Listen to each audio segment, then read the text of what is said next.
Hey sports fans, I'd imagine that no matter where you travel to watch sports, there's one stadium that you'll always consider a home base.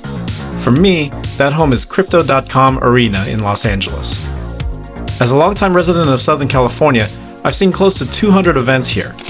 Most of them have been Kings games, and my wife and daughter have accompanied me to many of them, as we've seen some glorious times here. And yes, I still catch myself calling it Staples Center, the arena's name for more than 20 years. Until recently, there was one thing I surprisingly hadn't done here, and that's watch an LA Lakers basketball game.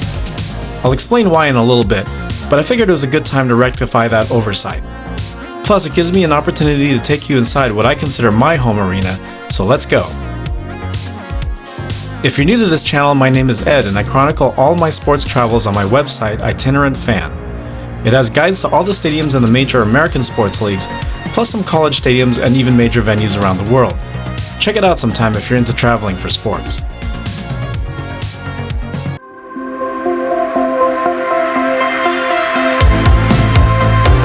The sports scene in the Los Angeles area is as spread out as the Southland itself. But if you zero in on downtown LA, you'll find the home of the Lakers and Kings, now known as Crypto.com Arena.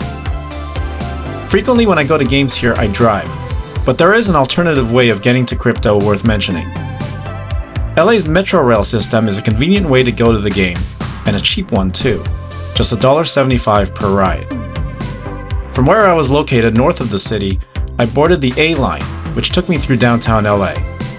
After getting off at the Pico station, it was just a one-block walk over to the arena.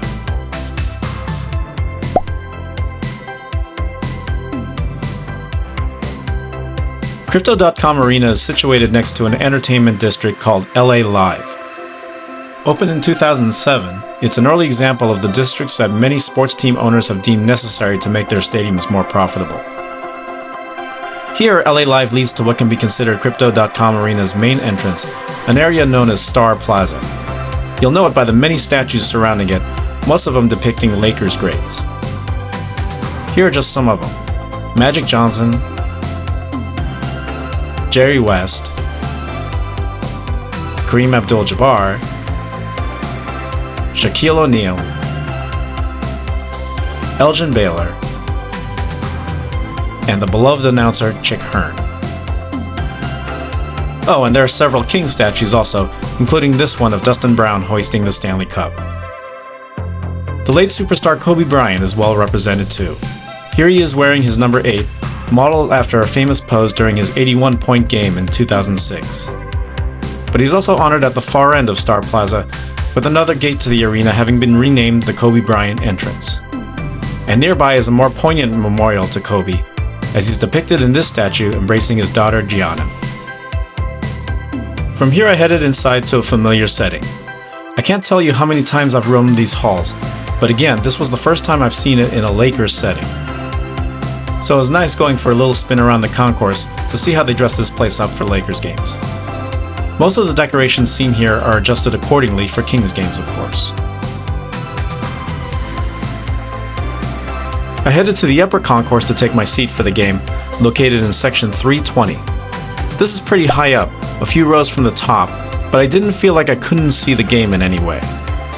This game came a few nights after Major League Baseball's Dodgers won their second consecutive World Series, so they handed out commemorative t-shirts and invited a few of the Dodgers players onto the court, and of course they had a shiny toy to show off. Oh, and we also got this cool handout cap. Look to the south side of the arena to see the Lakers' 17 championship banners posted along the wall above the upper seating bowl.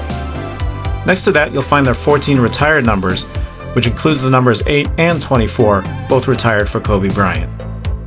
Having remembered when Staples Center didn't have ribbon boards or an updated center video board, it's nice to see some of these modern arena features here now, added as part of a renovation over the last few years. Meanwhile, the Lakers got their game underway against the San Antonio Spurs, and while one of their stars, LeBron James, sat out due to an injury, Luka Doncic was fully in action during a spirited first half.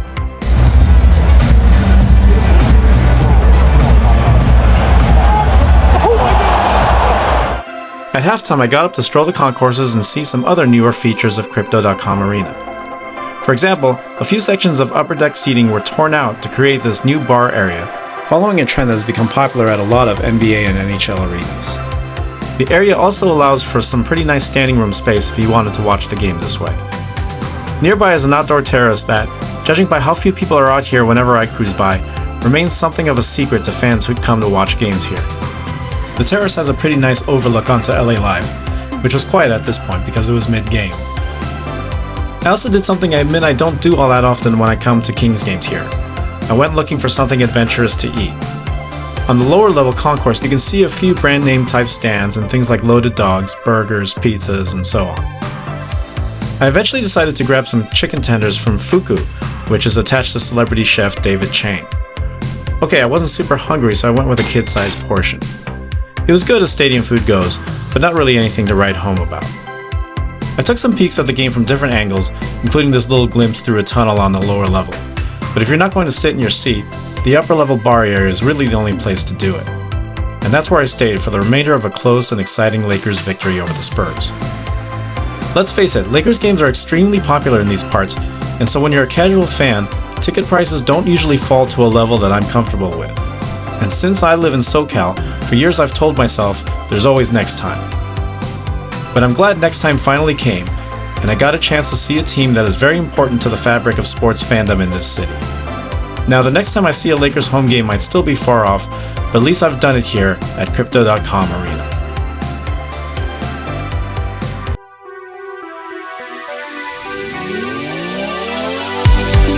Okay, it took about a month, but my next chance to step into Crypto.com Arena was to see my beloved Kings in action. And this time, I came dressed for the occasion. Having been to so many games here over the years, I have a bit of a routine when I come here, and it doesn't usually involve looking for things to film. So forgive me for the lack of detail that I typically try to provide with these stadium videos, at least as it relates to the Kings experience. But there is one thing about the experience that I can show. That's heading down to ice level for pre-game warm-ups.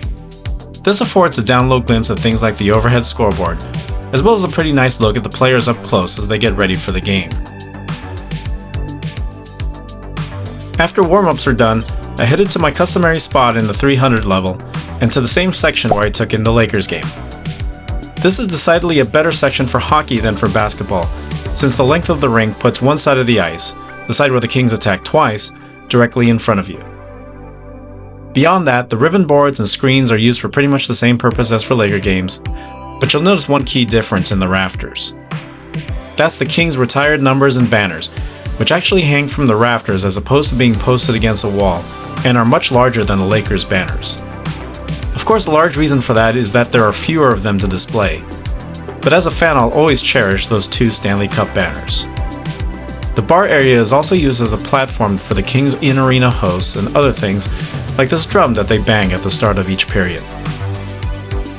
I settled right in for another game of Kings hockey, and despite a largely frustrating start to the season, I was glad to be back in my happy place, especially when they scored a goal.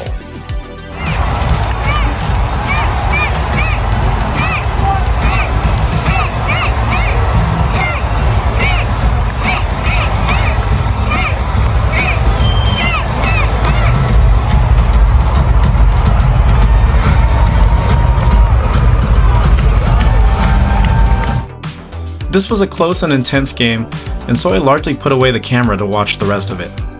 And sadly for me, it ended in a Kings loss, which was too bad because I really wanted to show the post-victory scene in this video. Oh well, maybe next time. Anyway, I was glad to give my home arena a look through the eyes of a visiting fan who might be trying to find out what they should know about seeing a game at this arena. I think it's been a great home for the Lakers, Kings, and the Sparks of the WNBA over the years. And thanks to those recent renovations, it should stand up as a solid place to watch basketball, hockey, and much more in the coming couple decades. I hope this was an insightful look into Crypto.com Arena. Have you seen a game here, or are you planning to visit Southern California for sports in the near future? If so, let me know. Leave a like or a comment below, and be sure to subscribe to our YouTube channel because we'll be making a lot more stadium and travel videos like this one. And if you're looking for more info on other major cities or sports venues, head to itinerantfan.com. Thanks for watching, and happy travels!